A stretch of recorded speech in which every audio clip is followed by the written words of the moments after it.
В своих менторских сессиях, в программах терапии жизни я всегда соблюдаю закон свободной воли.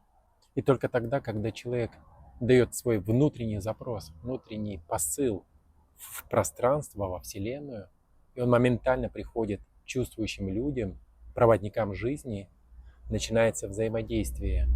Что же необходимо для работы в программе терапии жизни? Лишь намерение, лишь воля и огромное желание изменять свою жизнь.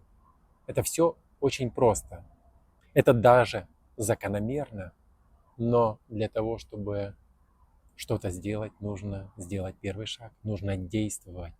Поэтому все программы, которые я провожу, и каждая отдельная терапевтическая сессия связана с понятием действия. Действие влияет на все. Есть мысль, есть действие, есть между ними расстояние. Наша задача — сокращать расстояние.